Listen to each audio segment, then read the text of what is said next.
Get out of the pool, hands where we can see them. That's not exactly what you expect to hear while enjoying a peaceful morning swim in your own backyard. But that's how my Sunday began. One second I was floating in calm blue water, admiring how the sunlight danced across the surface.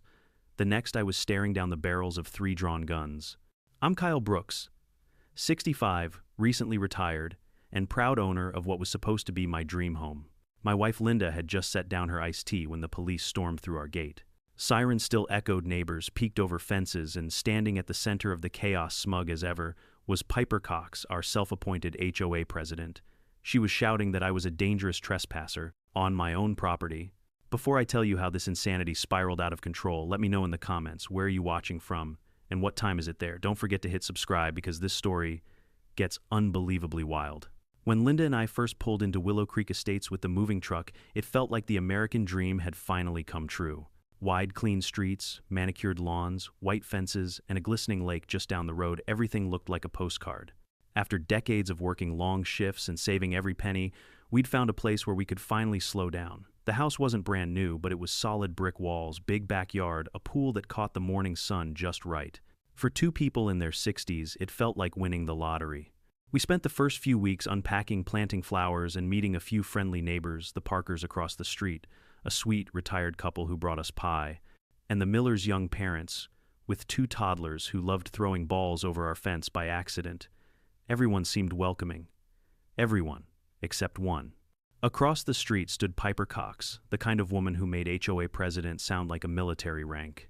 She was always out front, clipboard in hand, scanning the street like a hawk looking for its next violation. She had the permanent squint of someone suspicious that joy itself might be breaking a rule. The first time we met her, I was pruning the hedges when she walked up, heels clicking on the driveway like gunshots. "Good morning," I greeted, wiping sweat from my forehead. She didn't smile. "You must be the new homeowners," she said, looking me up and down, like I'd just wandered in from the wrong neighborhood. "That's right," I said. "Kyle and Linda Brooks. Moved here from Street Lewis. We love the area already." She murmured, glancing at the garden. "Well, just so you know, the HOA has very specific landscaping standards. We like things uniform here." "Uniform?" I chuckled. "I'll try to keep the roses from forming a union then." She didn't laugh. Not even a hint of a smile. That's when I realized Piper Cox wasn't the friendly suburban neighbor type. She was the self-appointed guardian of community aesthetics, the enforcer of imaginary rules. The next week she sent us a printed welcome letter, except it wasn't really a welcome. It was 5 pages of HOA regulations she'd highlighted in yellow, with handwritten notes in the margins, like trim tree to 6 feet max height, and pool lights must not exceed 300 lumens. Who even measures that? Linda thought it was funny at first. "She just takes her job seriously," she said. But I'd seen that kind of authority obsession before, the kind that starts with garden gossip and ends with police tape. Still, I tried to keep the peace. I waved to her every morning. She rarely waved back. Once, when I was checking the mailbox, she stopped her car, rolled down the window, and said, "You know, Mr. Brooks, most residents here prefer neutral tones for their exterior furniture. That red umbrella stands out." I looked at the bright red umbrella by our pool and smiled. "That's the idea, Piper. I like color. Makes the place feel alive." Her face tightened. "This isn't that kind of neighborhood." Then she rolled her window up and drove off. I remember thinking, what kind of neighborhood is it then? It wasn't long before her small remarks turned into little acts of control. We'd get reminder notes about leaving trash bins out for more than 12 hours, about watering schedules, even about noise levels, which according to Piper included my lawnmower. She once told Linda, "HOA guidelines suggest electric mowers to reduce sound pollution." Linda just blinked. Sound pollution. We live next to a highway, Piper. It wasn't the sound that bothered her. It was us. See, Piper Cox had lived in Willow Creek since it was built 15 years ago. Rumor had it she practically ran the HOA before there even was an HOA. She was used to being obeyed to everyone, tiptoeing around her sharp tongue. When we arrived, 2 newcomers who didn't care about her rules, it probably felt like an invasion. One afternoon I was cleaning the pool when she appeared again, this time holding a clipboard and her phone like she was on patrol. She didn't even bother saying hello. "You know, she started HOA requires you to submit an approval form for pool renovations." "I didn't renovate anything," I replied. "Just cleaned it." "Well, it looks different. The watercolor changed." "That's called chlorine, Piper." Her lips tightened again. "You don't need to be snarky, Mr. Brooks. We have a community standard to maintain." I smiled. And I'm maintaining it. Sparkling clean. She left without another word, but the next morning, an envelope was taped to my door. Notice of potential HOA violation. Linda sighed. She's testing you. Yeah, I said, crumpling it. And I'm not playing. For a while, things went quiet. Or maybe I'd just learned to tune her out. We hosted a small barbecue for a few neighbors one weekend. Everything was perfect laughter, burgers, music at a reasonable volume. But halfway through, Piper marched over furious. This gathering wasn't authorized, she barked. Authorized, Piper, it's a barbecue, not a protest. You didn't request guest parking permits. There's space on my driveway. Rules are rules, she snapped. That was the first time I saw the look, that glint in her eyes that said she wasn't just enforcing policy, she enjoyed the power trip. That night I told Linda, I've met HOA presidents before. But this one, she's not enforcing order, she's enforcing ego. Still, I didn't expect her obsession to reach the level of calling the police. The day before the pool incident, I'd noticed Piper watching us from her upstairs window while I was trimming the hedges. When our mail came late, she walked across and said, "Strange how often delivery delays happen lately. Maybe it's a sign the HOA should handle community mail." What I laughed. You want to control the post office now. She didn't answer, just walked off, muttering something about outsiders, not understanding how things work here. Outsiders. I remember that word sticking in my mind. It wasn't just about property or rules. It was about who she thought belonged in a neighborhood like this and who didn't. That night, I checked my security cameras and installed 2 new ones, pointing toward the fence line. Something in my gut told me Piper wasn't done. Linda teased me for being paranoid, but she didn't stop me either. Better safe than sorry, she said. The next morning, I woke early, slipped into the pool, and let the cool water wash away the tension of the week. Linda brought her book and sat by the patio, the golden light spilling over everything. For a moment, life felt normal again, until the sirens came. It was so sudden, loud, shrill, echoing through the cul-de-sac. 3 police cruisers skidded to a halt in front of our gate. I froze mid-stroke, water dripping from my face as the officers ran in with their weapons drawn. "Get out of the pool," one shouted. "Hands where we can see them," Linda screamed. "What's happening?" I slowly raised my hands. "Officers, I live here. This is my home." And then I saw her standing at the end of her driveway, phone in hand, lips curled into that satisfied smirk. Piper Cox. She'd finally gone from clipboard to 911. That's when I realized this wasn't just an annoying HOA conflict anymore. It was something darker, something personal. The police officer's voice thundered again across my backyard. "Sir, step out of the pool now. Keep your hands visible." For a moment I didn't move. The water felt colder than before, and my brain scrambled to make sense of what was happening. My wife Linda was yelling from the patio, "He lives here. This is our house," but the officers barely acknowledged her. 3 of them had fanned out, 2 in the yard, 1 covering the gate. They looked tense, confused, and ready for anything. Their hands trembled slightly around their weapons. And standing right behind them, wearing that smug, self-righteous grin, was Piper Cox, her phone still in her hand, her hair perfectly in place as if she'd just finished a magazine photo shoot titled "Suburban Justice." I raised my voice steady but loud enough for everyone to hear. "My name is Kyle Brooks. This is my property. I can show you my ID and the deed inside the house, but for now, I'm keeping my hands right here." The lead officer, Officer Daniels, glanced at the others, motioning for them to lower their aim slightly but stay alert. "Sir," he said, "we received a call about a trespasser who was reportedly armed and acting suspiciously."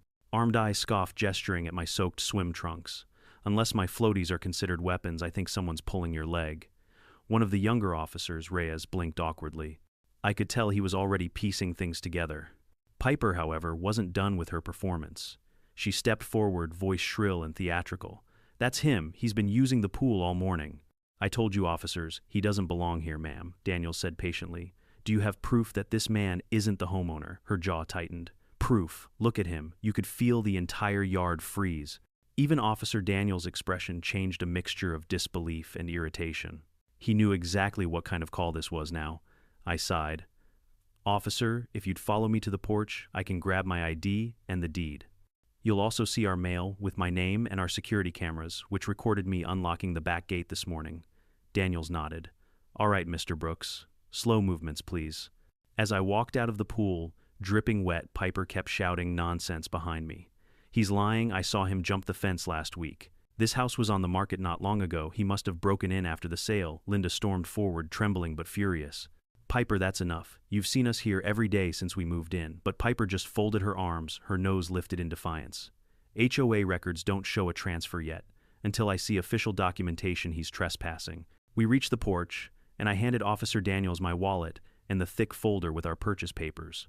The man scanned them, compared names, addresses, signatures.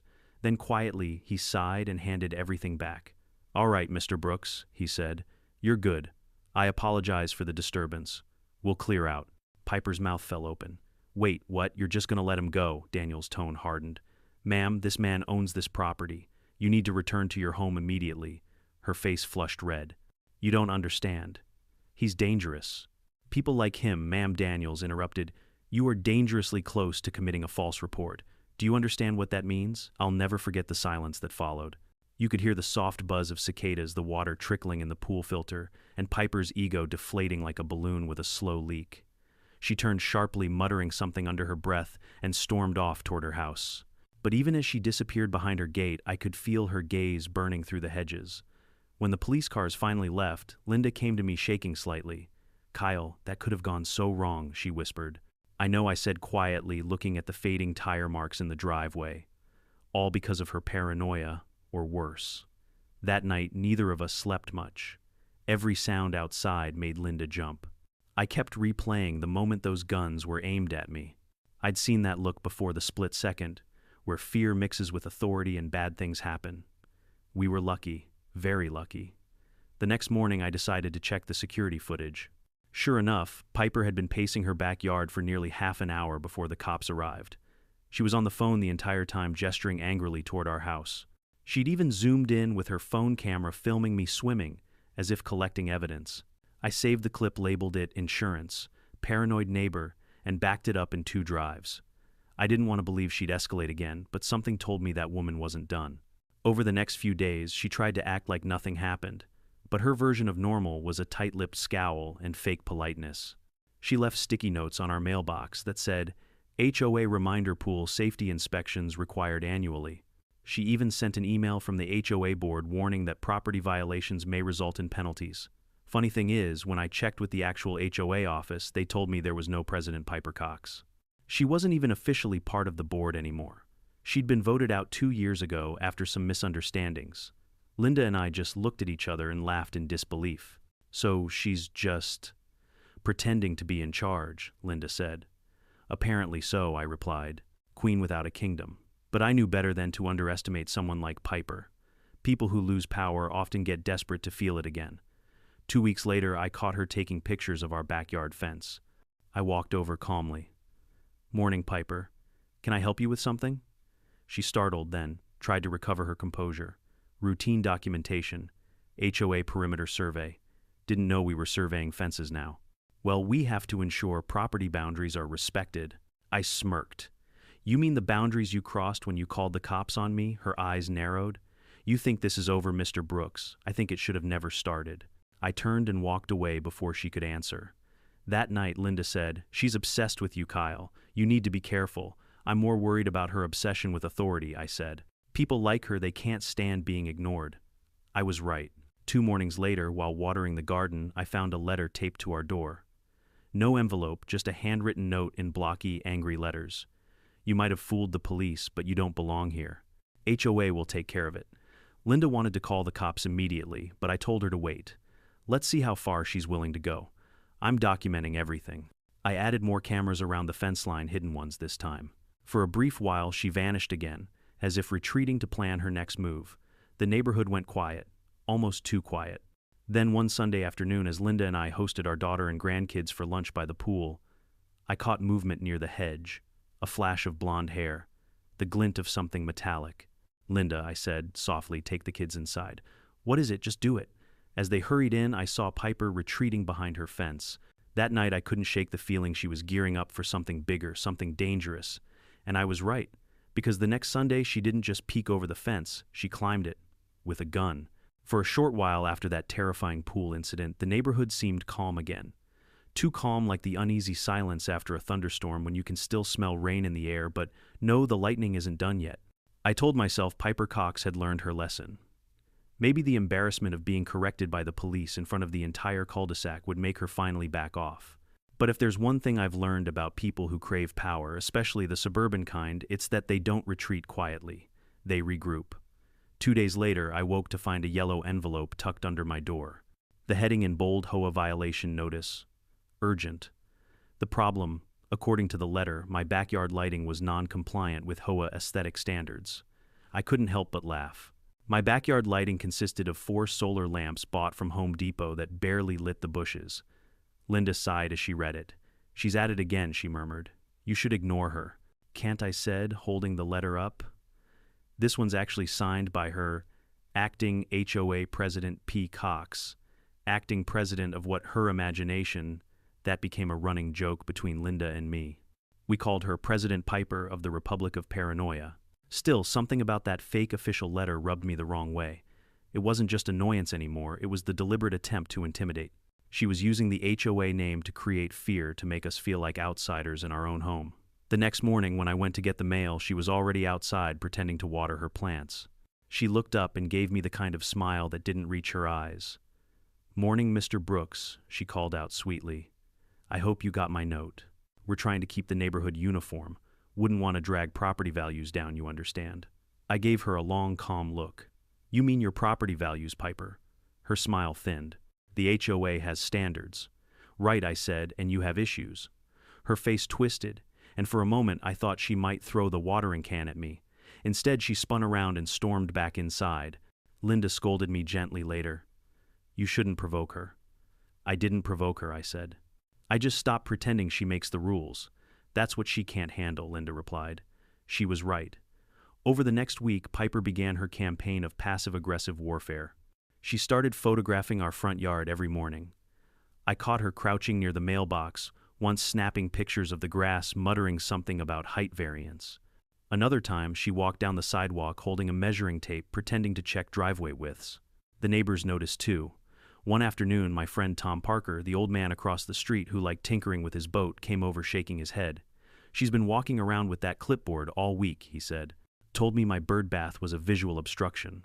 I told her to go measure something else." I laughed, but Tom's expression turned serious.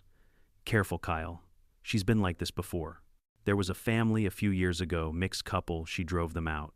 Constant complaints, reports to the HOA, even filed fake noise violations. They moved within 6 months." I frowned. "You're kidding." He shook his head. "She's got a mean streak under that perfume, and she doesn't like being told she's wrong." That conversation sat heavy in my chest. Maybe Piper wasn't just a bored suburban tyrant. Maybe she was dangerous. I checked my security cameras again, all working perfectly. Every angle covered: front yard, back gate, side fence. I even set motion alerts on my phone. If she so much as breathed near my property line, I'd know. A few nights later, around 11 p.m., one of those alerts went off. The footage showed Piper walking along the edge of her yard, flashlight in hand, pointing at my fence. She lingered there for nearly 3 minutes before disappearing into the darkness. The next morning, I printed the footage and handed it to Officer Mills at the local precinct. "She's not technically trespassing yet," he said carefully, "but we'll log the report. Keep your cameras rolling. And if she steps over that fence again, call 911 immediately." I nodded. "I will. Thanks, officer." Linda tried to stay optimistic. She baked cookies for the Parkers and spent time gardening, pretending the world outside our fence didn't exist. But even she couldn't ignore the tension that hung in the air. Every time we heard a car door slam or a gate creak, she flinched. A few mornings later, we woke to find a fresh HOA warning taped to our mailbox. "Your backyard gatherings have generated noise complaints. Continued violations may result in legal action." We hadn't even had any gatherings. That's when Linda broke down crying at the breakfast table. "I just wanted to live somewhere quiet, Kyle. Somewhere normal." I reached across and took her hand. "We will, but first we're going to stand our ground." That evening, I decided to pay Piper a visit, calmly, peacefully. I walked across the street, rang her bell, and waited. When she opened the door, she looked almost pleased, as if she'd been expecting this. "Mr. Brooks," she said, crossing her arms. "If you're here to argue about the violations—" "Not here to argue," I interrupted. "Just to talk." She tilted her head. "Talk about what? About you leaving us alone?" Her eyebrows shot up. "Excuse me, I don't know what your problem is, Piper. Maybe you're bored. Maybe you miss being HOA president. But this has to stop. You've filed false complaints, harassed my wife, and called the police on me in my own pool." She smirked. "You brought that on yourself. This neighborhood has rules. You are not times the HOA," I said firmly. "You were removed 2 years ago." Her expression flickered just for a second before she recovered. Who told you that doesn't matter? What matters is that you stay off my property and out of my life. For a moment, we just stared at each other. Her face was trembling slightly, eyes glassy with restrained rage.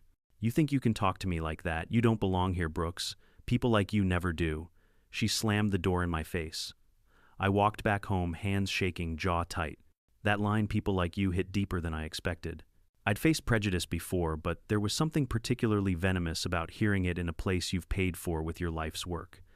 Linda saw my expression when I came inside. What did she say? Nothing worth repeating, I said. But I think she's done pretending to play by the rules. For the next few days, the weather turned colder.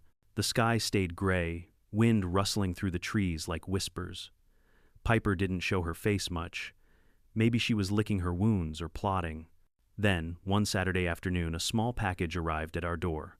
No return address. Inside was a printed HOA agenda titled Emergency Board Meeting Unauthorized Occupancy Discussion. Beneath the printed list of items was a handwritten note. This community will be restored to order. PC. That night, I checked the footage again, around 2 a.m. She was at it once more, flashlight clipboard muttering to herself near the fence. I watched her freeze suddenly as if she'd heard something. She looked up straight into one of the cameras and smiled slow, deliberate, chilling. Then she walked away. I remember whispering to myself, this isn't over. And it wasn't. Because the next weekend, the silence would break again, not with sirens this time, but with a single terrifying sound, the click of a gun being cocked. Sunday mornings were sacred in our house. Coffee, jazz music, and Linda's famous buttermilk pancakes.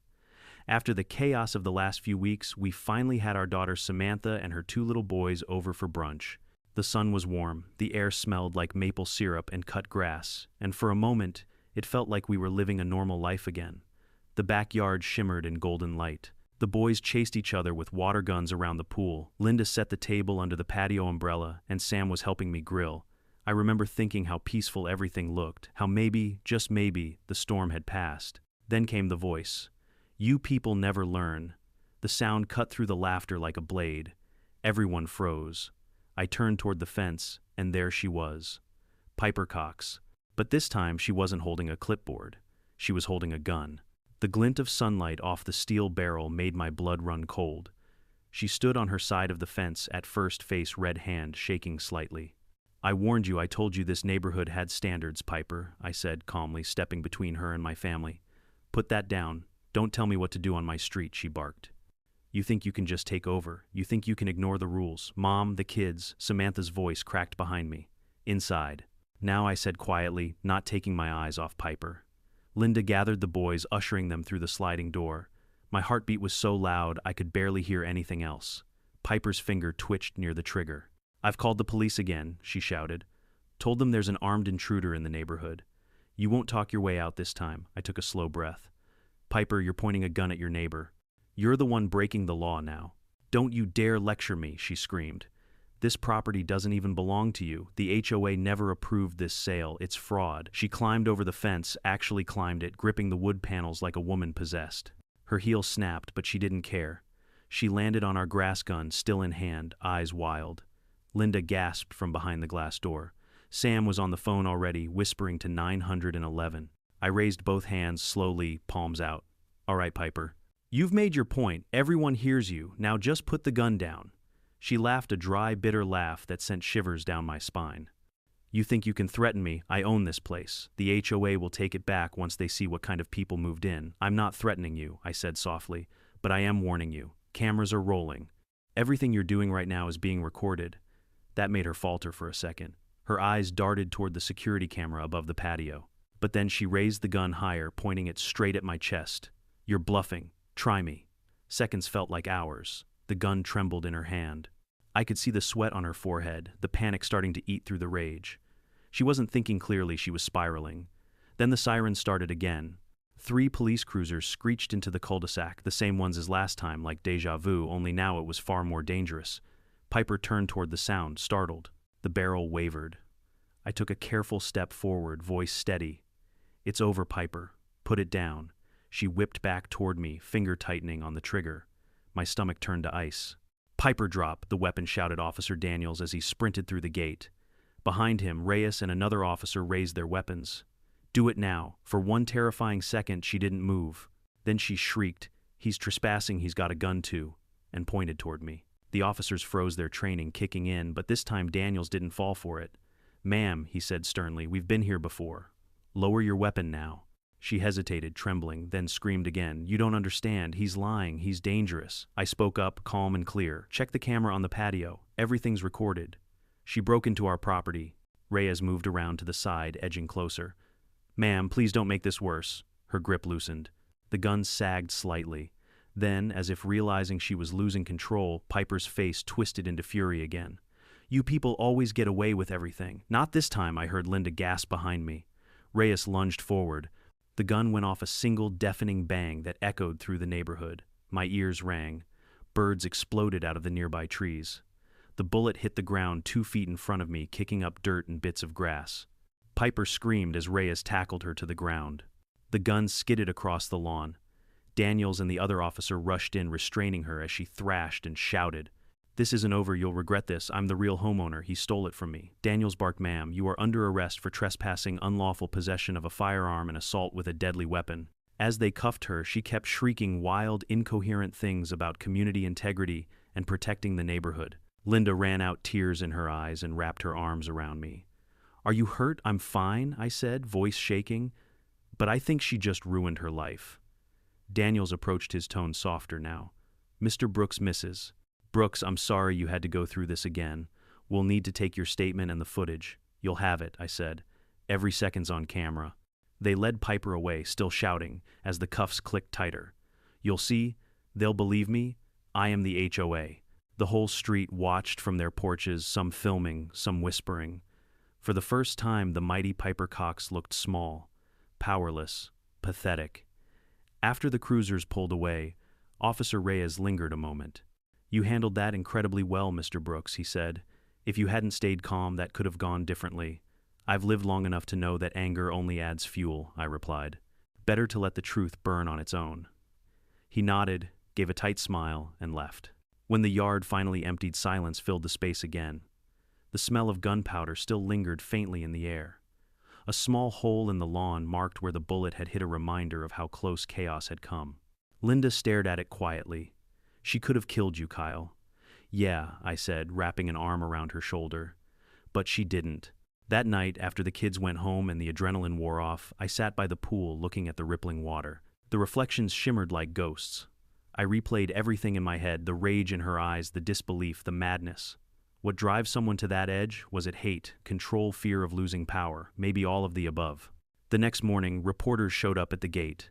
Word had spread fast: HOA president pulls gun on neighbor. The headline practically wrote itself. I refused to talk to them, but one of them shouted a question as they packed up. "Mr. Brooks, do you think she's dangerous?" I just looked at the camera and said, "I think some people mistake control for safety, and that's the most dangerous thing there is." Later that day, Officer Daniels called. They discovered that Piper's gun wasn't registered, and she didn't even have a firearm license. There would be serious charges: unlawful possession, reckless endangerment, hate crime allegations under review. When I hung up, Linda whispered, "Do you think she'll ever come back?" I looked out the window at her empty house. The blinds were drawn, her garden unwatered, the mailbox stuffed full of letters. "No," I said softly, "not the same way." But I had no idea the story wasn't finished yet, because while the police had taken Piper away that day, the real reckoning was still to come.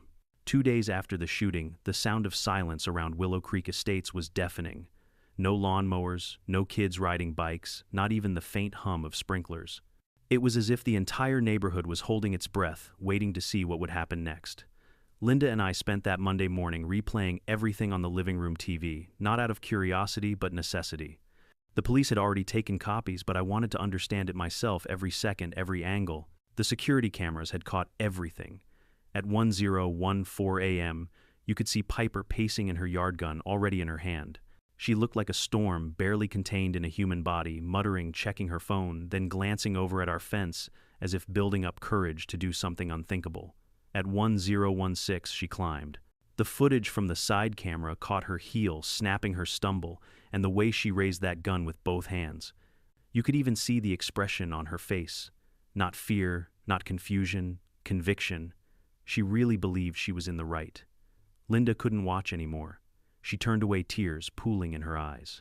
She would have killed you, Kyle. I nodded, pressing pause on the frame that showed the bullet striking the grass just feet from me. Yeah, and if it weren't for Reyes, she might have done it. I sent copies of the footage to my lawyer, Daniel Keene, a calm, sharp man in his 40s who'd handled HOA disputes for years.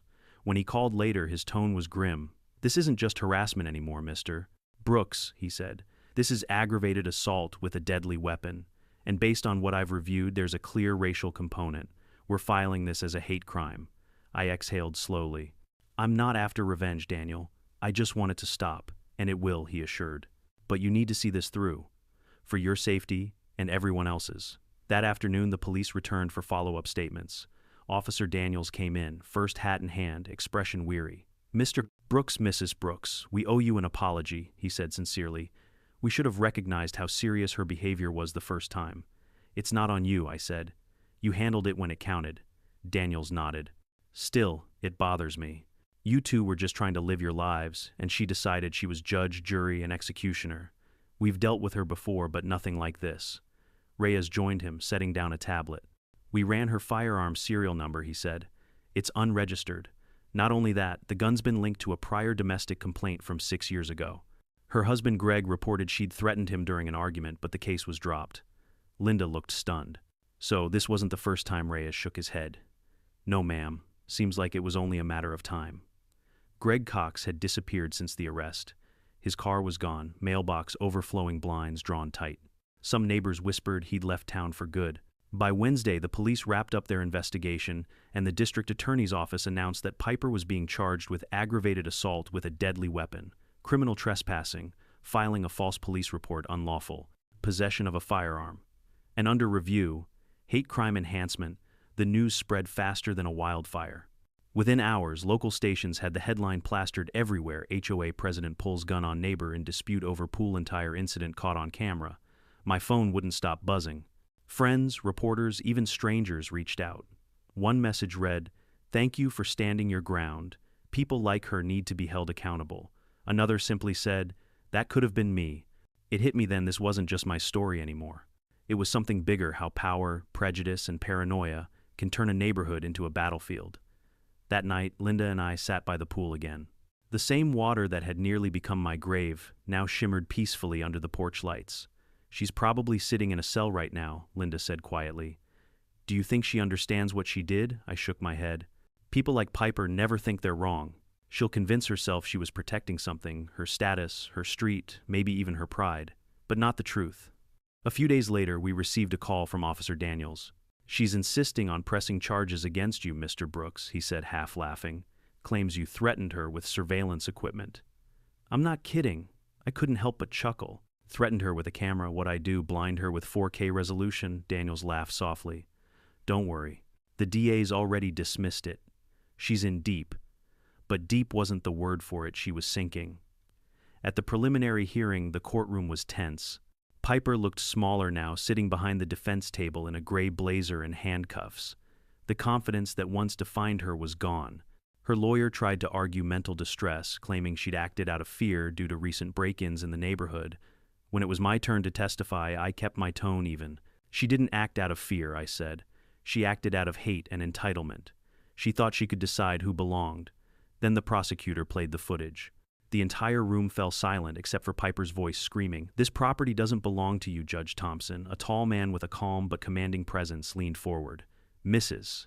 Cox, did you or did you not climb the fence onto Mr. Brooks's property with a loaded weapon?" Her voice cracked.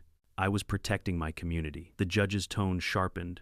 "By threatening a man on his own property, while lying to 911 Mrs. Cox, you've endangered lives." The verdict was swift guilty on multiple counts. Piper's sentence wasn't long: 6 months of community service, mandatory psychiatric counseling, and 3 years probation, but it was enough to strip away her last bit of power. Outside the courthouse, reporters swarmed again. "Mr.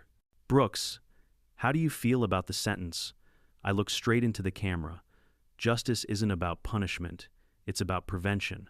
I hope she gets help. But I also hope people realize cameras don't lie, and neither does hate. That night, Linda and I toasted with a glass of wine. "You did the right thing," she said softly. "Maybe," I replied. "But part of me wishes it never had to come to this. 2 weeks later, I got a letter from the police department, an official thank you for my cooperation, along with a note from Officer Reyes. Because of your footage, several neighbors have come forward about her harassment. You might have saved someone else's life. Reading that made my chest tighten. All the fear, frustration, sleepless nights, maybe they meant something after all. Still, some nights I'd wake up at 3 a.m., hearing echoes of her voice, "You don't belong here." It wasn't just what she said, it was what it meant. The idea that people like Piper Cox existed everywhere, hiding behind HOA rules, ready to weaponize authority to feed their hate. But now I had something stronger than her rules, evidence, and the courage to use it. That weekend, I installed one final camera, not for safety this time, but for peace of mind. I pointed it toward the gate where the police had taken her away. Then I sat back on the porch, coffee in hand, and smiled. For the first time since we moved in, I didn't feel watched. I felt free. But deep down, I knew the story of Piper Cox wasn't truly over yet. People like her rarely fade quietly into the background. And as it turned out, fate had one last surprise for both of us, a twist that would turn closure into something much more complicated. By the time autumn rolled around, Willow Creek Estates had started to feel normal again. Leaves were turning, amber kids were decorating for Halloween, and the echo of sirens had faded into memory. The neighbors, once tense and silent, were suddenly friendly, waving when I walked by, stopping for small talk about football or gardening. Funny how quickly people rediscover their manners once the neighborhood tyrant is gone. But peace always has a fragile heartbeat. It started with the rumors. At first, I ignored them whispers that Piper Cox was back in town, that she'd been seen walking near the park in her community service vest, picking up trash along the jogging trail. Then someone claimed they saw her car, the white Lexus with the HOA decal still on the bumper, parked near the entrance of the neighborhood late at night. Probably just gossip, Linda said, folding laundry. She's on probation. She can't come within 200 yards of us. I know, I said. But people like Piper don't take exile kindly. Still, I shrugged it off. The cameras were still up, the locks were solid, and life was good again. The days filled with laughter with Samantha and the grandkids visiting, often the boys calling the pool Grandpa's fortress. For once that fortress felt secure. Then came the letter. It arrived on a Thursday morning, no return address, written in looping cursive on thick paper that smelled faintly of cheap perfume. Dear Mr. Brooks, I've had time to reflect on everything that happened. I realize my actions may have seemed extreme, but I only ever wanted to protect our community. I hope we can talk. Piper. Linda found it before I did. Her face turned pale as she handed it over. She's not supposed to contact you, Kyle. I know, I muttered. This violates her probation. I called Officer Daniels immediately. He came by that afternoon, his brow furrowed as he examined the letter. Yeah, that's her handwriting, he said. We'll add it to her record.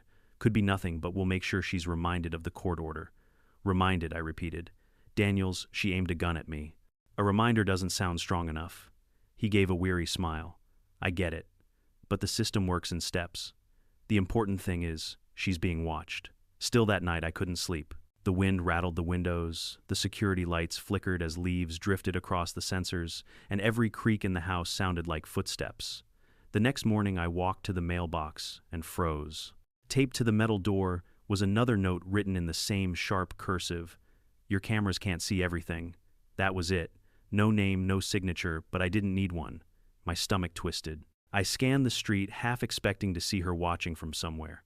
Nothing. Just the quiet hum of suburban life pretending everything was fine. I showed the note to Linda. She wanted to pack up and leave right then and there, but I wasn't running, not again. She wants to scare us, I said, tearing the note in half. And she's not going to win this time.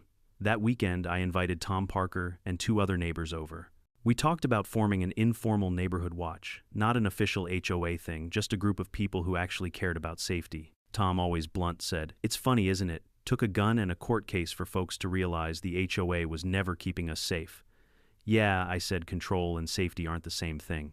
We installed extra lighting along the street corners, coordinated camera coverage, and set up a shared alert system. For the first time, the neighborhood actually worked together. Ironically, Piper's madness had done what years of HOA meetings never could. It made people care. Then 2 weeks later, the reckoning arrived. A knock on the door, firm, heavy, unmistakably official. When I opened it, Officer Reyes stood there, his expression grave. "Mr. Brooks, we've located Mrs. Cox. She's in custody again." Linda exhaled in relief. Thank God. What did she do this time? Reyes hesitated.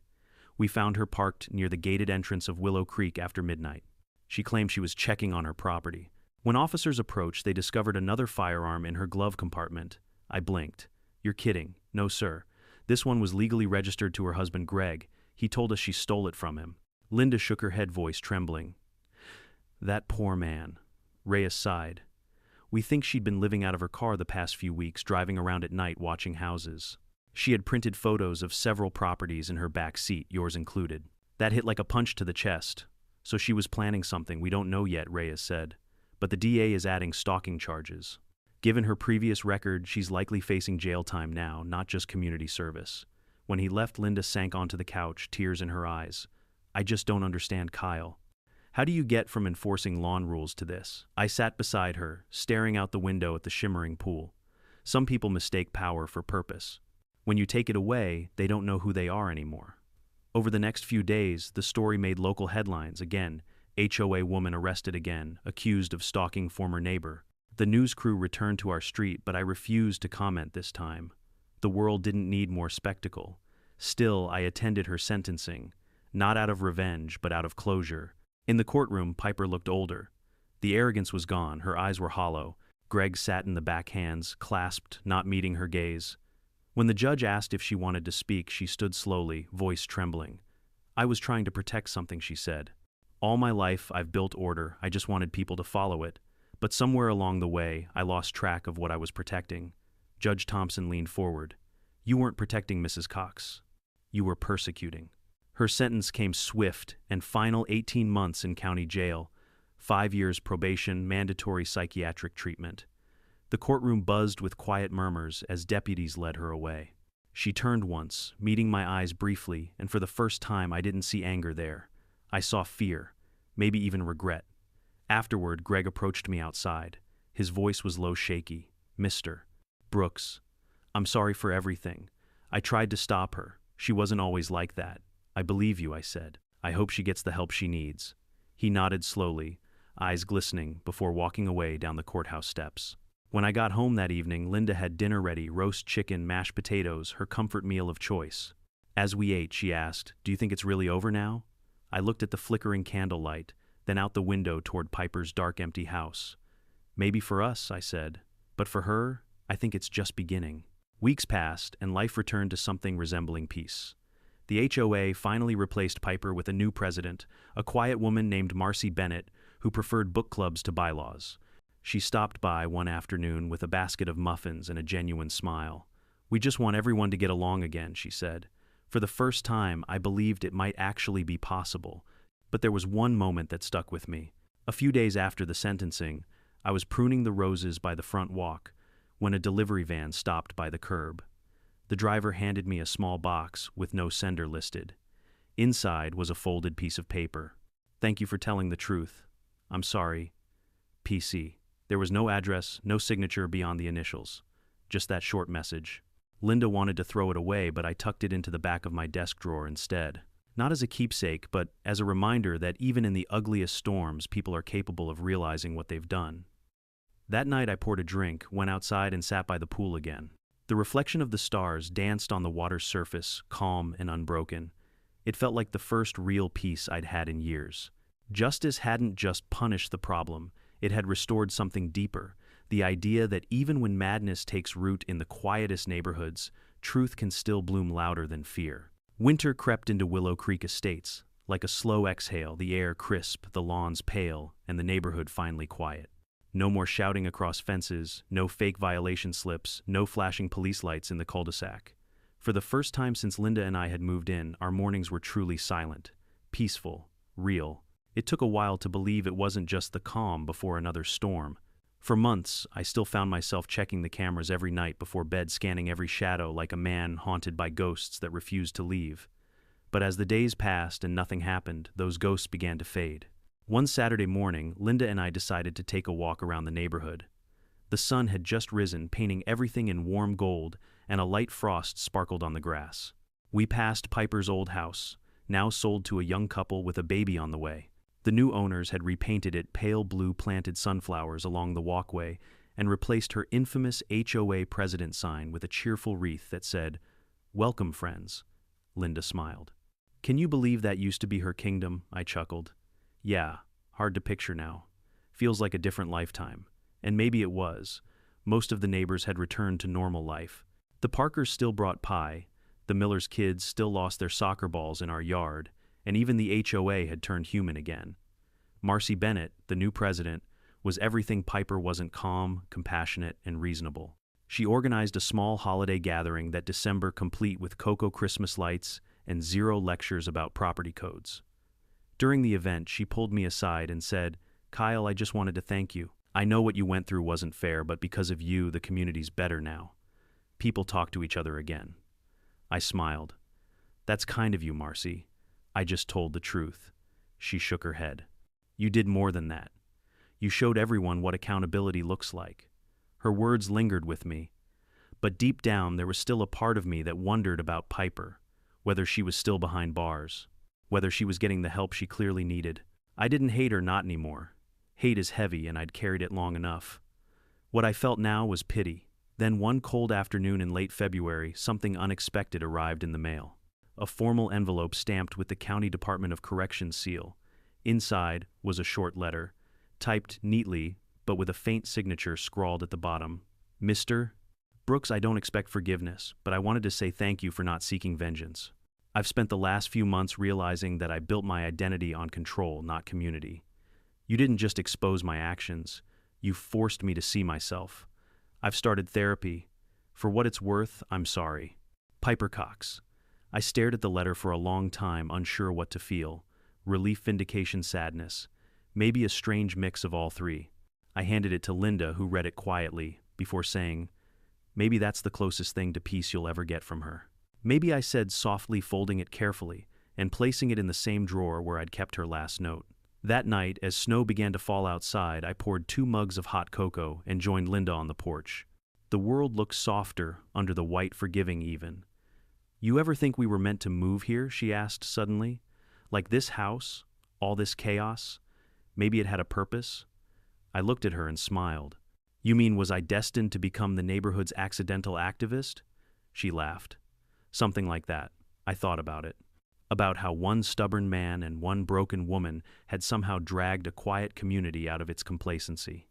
About how fear and hatred could grow unchecked behind white fences and manicured lawns until someone finally shone a light on it.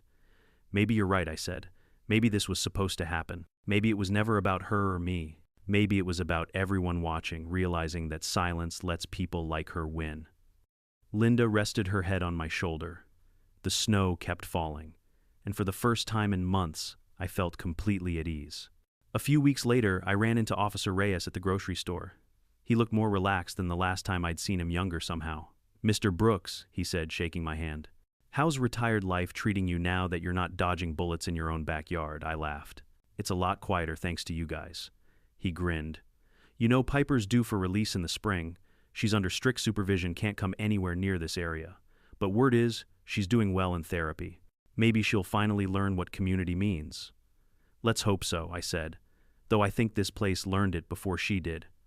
On my way home, I passed by the local park and something made me pull over. Across the field, a group of volunteers were planting trees wearing bright orange vests. For a split second, I saw a figure that looked like Piper, or maybe my mind was playing tricks on me. Either way, I didn't stop. I didn't need to. Some stories end with punishment, others end with forgiveness.